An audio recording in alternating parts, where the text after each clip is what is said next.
घमंडी चूहा। चूहा बहुत होशियार था। वह एक जंगल में रहता था। उसने अपना एक छोटा सा घर बना रखा था। जंगल के पास एक घर था। उसमें एक छोटा सा बच्चा रहता था।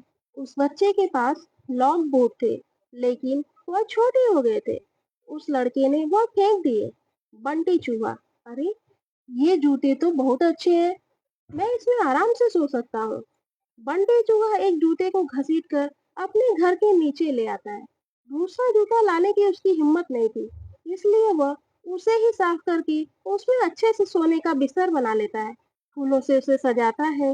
बंटी बहुत खुश रहता था। जंगल के और जानवर उसे देखने आते थे। जानवर जब उसको देखते तो बंटी चूहा बहुत नखरे में अपने जूते पर चढ़कर बैठ जाता था। एक दिन नटखट कबूतर बंटी से मिलने आया। नटखट कबूतर, बंटी भाई, बहुत सुंदर घर सजाया है और इस जूते ने तो चार चांद लगा रखे हैं। बंटी चूहा, सुन भाई, नजर मत लगा, मैंने बहुत मुश्किल से इसे सजाया है। तुम जैसों की नजर लग गई, यह खराब हो जाएगा। नटखट कबूतर, भाई, मैं तो तुम्हें बधाई देने आया था, लेकिन लगता है तुम्हारा घमंड तो सातवें आसमान पर है। बंटी चूहा, मुझे किसी की बधाई की जरूरत नहीं है। मैं जानता हूँ तुम सब मुझसे जलते हो, क्योंकि तुम बाहर सर्दी झेलते हो और मैं इस जूते में घुसकर आराम से सो जाता हूँ। नटखट कबूतर बिना कुछ कहे उड़कर वापस चला जाता है। अब बंटी चूहा सारे दिन घूमकर खाना खाता और रात को अपने जूते में आकर सो जाता था। धीरे धीरे जंगल के सभी जानवरों ने उससे बात करना बंद कर दिया था।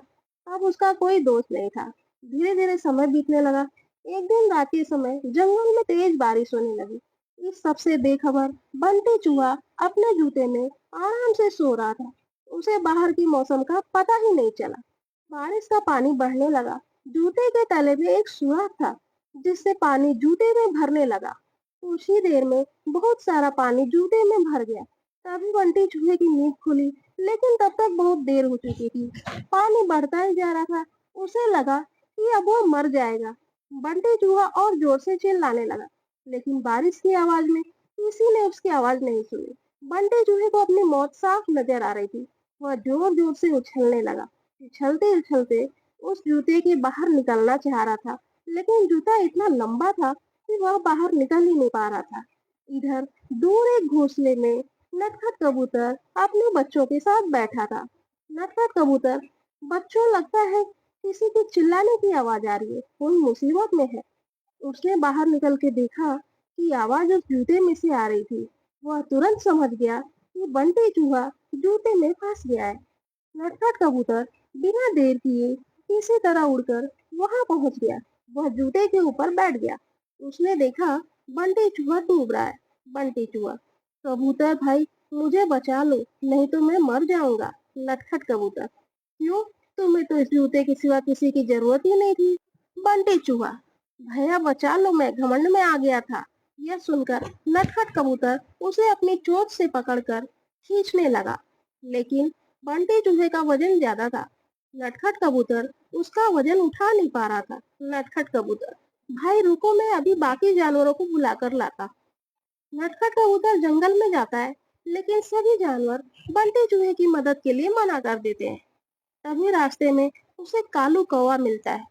वह उसके साथ आ जाता है। दोनों मिलकर बंटी चूहे की एक एक टांग चोंच में दबाकर उड़ जाते हैं और उसे ऊपर बने घर में रख देते हैं। बंटी चूहा अपने किए पर बहुत पछताता है। अगले दिन वह जूते को खींचकर उल्टा कर देता है। उससे उसका पानी निकल जाता है। उसके बाद वह उस जूते को घसीट कर ले जाता है और नदी में फेंक देता है। यह देखकर नटखट कबूतर और कालू कौवा बहुत खुश होते हैं।